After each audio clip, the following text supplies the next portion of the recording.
Hello and welcome to this final video about California Audio Labs Delta CD transport. I'm going to put it through the paces while I talk about it, because that will serve as a delivery video.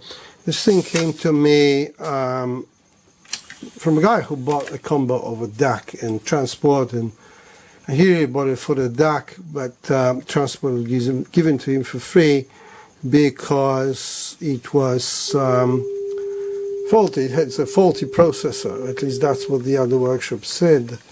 So I knew straight away it's not going to be a processor, because processors never fail. I've been doing electronics for over 40 years now, and it was never ever a single time I had a faulty processor. I replaced a few, but it was never a fault. So what was wrong with it? The main problem was there was a intermittent connection somewhere on the servo board, and I had to reflow complete thing. You know, the servo board is underneath that transport there. And also a normal service, you know, cleaning of lenses and guardrails, replacing belts and stuff, and a couple of capacitors. I don't know where the other one is, but this one is definitely leaky. You know, it shows you 11 ohms ESR and should have 0.1 of an ohm.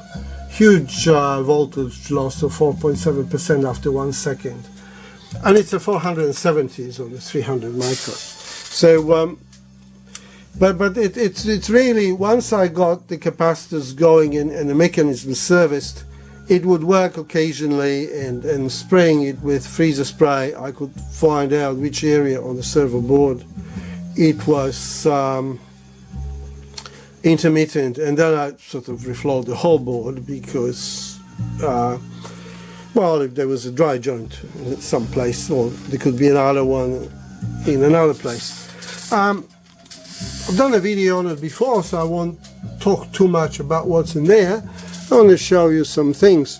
It is very strange. I've never seen a trace like that. As you see, the rising and falling edges are pretty good, you know, they're almost perfectly vertical. A bit overshoot on the bottom, but on top I've never, other than overshoot, never sort of saw these dips there.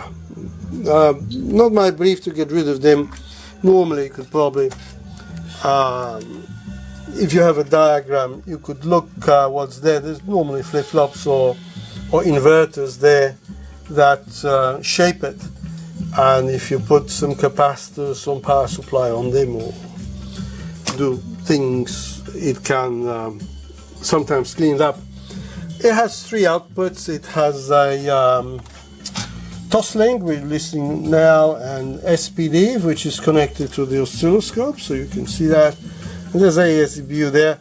Strangely, nothing is connected to ground, so it's just positive hot and cold legs.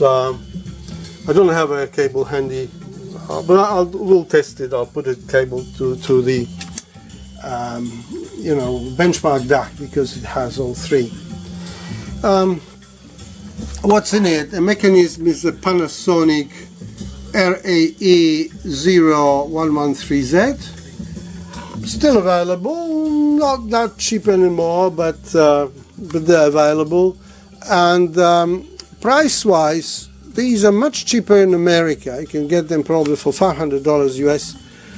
In Europe, as you see, it's 550 euros, over 1,000 Australian dollars. Well, you see, one was in America of 145 bucks, probably faulty too. But they are around $1,000, with Canadian 1180.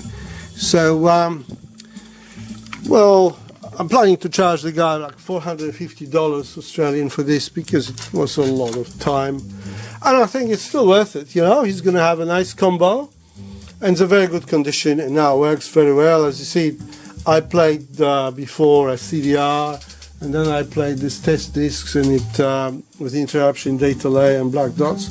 So it's working well. Pretty good engineering. Everything fits. Everything works. Well made. You know. It sounds good to me now, but I mean, I'm really listening to the DAC and my system rather than a transport as such. Oh, thank you very much, and till the next one. Bye bye.